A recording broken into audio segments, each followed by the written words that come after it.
Hello guys, Colonel Ninny here. In Lesson 10 we looked at using our machine guns against ground targets. And now we're going to put that theory into practice against a live target. In Lesson 12 we will select a ground target on the quick mission generator and find it on the map. Select our home airfield, select ground targets, select vehicles. And this has randomly generated 3 convoy targets denoted by red icons. Here's our home airfield at Mont Saint-Éloi, and we will choose the closest target to the west. If we cannot locate our primary target, the other targets will be our secondaries. The target is directly west of the field, so what terrain features can we expect to see?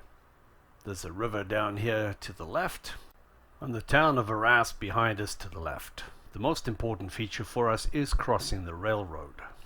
And somewhere off at our 1 o'clock position we expect to see the airfield of Beauvoir. These crossroads will identify the road that the convoy is on. The distance from the field to the target is about 6 kilometers. It's going to be a quick flight.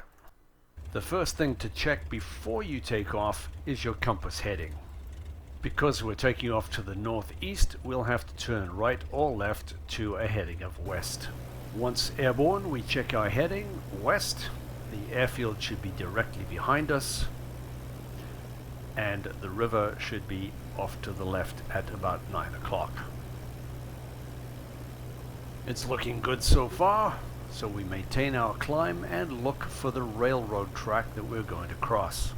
But now it's time to zoom into the map so that we can refresh our mind as to the positions of the various terrain features and where they are in relation to our heading on the clock system. If we cannot identify these features, then we're lost. And it's not always easy to find features on a map where every green field looks just the same as the next one. So there below is our railway line.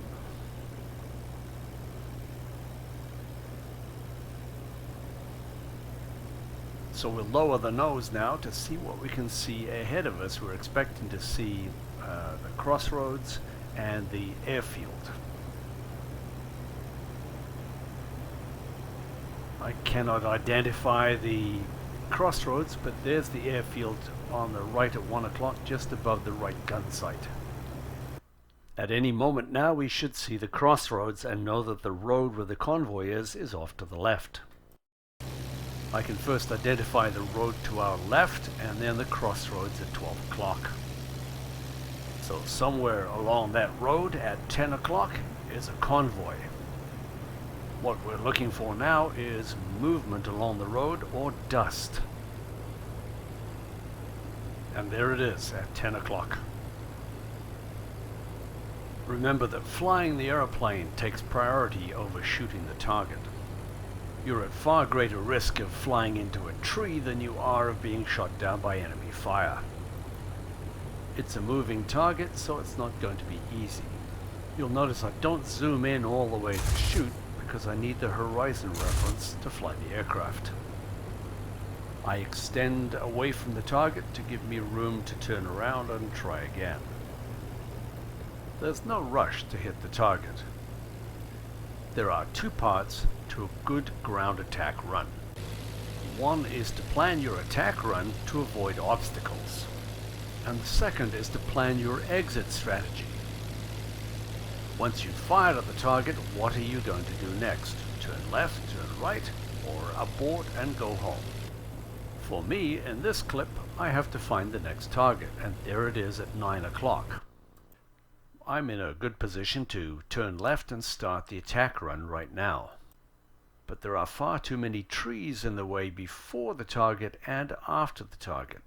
So he's moving down the road from right to left, and my best plan is to try to catch him out in the open where there are no trees to get in the way. So that's the basic plan, but as it turns out, he's moving faster than I anticipated.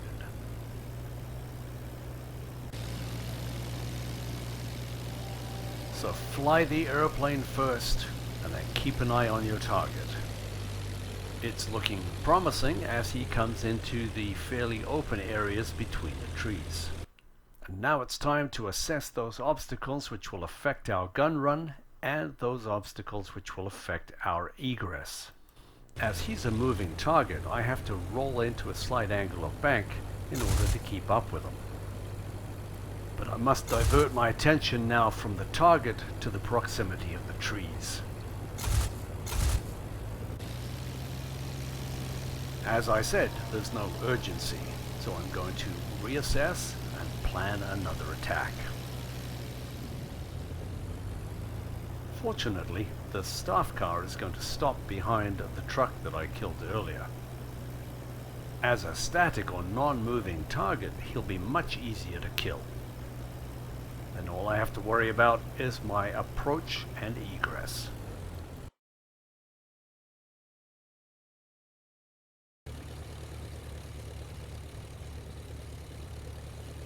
I have only one tree to worry about. So fly the airplane first, target second. Now it's time to RTB, return to base.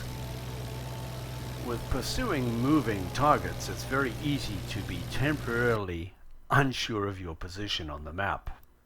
We know that we're close to the crossroads in 06046, and that our return heading should be about east to get to Mount St. Elu. But flying at low altitude, it becomes even more difficult to identify the ground terrain features. But if you do feel that you're lost, simply fly east until you hit the front line. Then look to your right at 3 o'clock and you should see a town. So turn south towards that. And then just north of the river, there's a road that goes straight up to your airfield. In 400 meters, your destination will be on the right. So here's our heading of east or ost, and we'll look on the map to see if we can find any features. The first feature will probably be the river at about 1 or 2 o'clock. It might be helpful to use the auto level function. It's useful in allowing you to look at your map while the airplane flies itself. Another useful function while you're on auto level is the time compression button. This speeds up time 2, 4, or 8 times normal speed, displayed on your screen bottom left hand side. Do not attempt to fly the aircraft at 8 times speed unless it's on auto level. And there's the river at 2 o'clock as we expected. We can see the village at 1 o'clock and we know the airfield is just beyond it.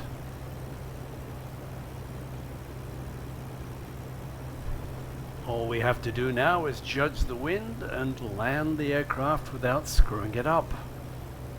In our post-mission briefing, it credits us with killing 2 vehicles. The link for this video is in the description below. It covers ground attack in great detail. In Lesson 13, we'll look at the basics of aerial combat. Yes, dogfighting. If you've enjoyed this video and get some value out of it, please leave a comment and subscribe and like and all those usual things.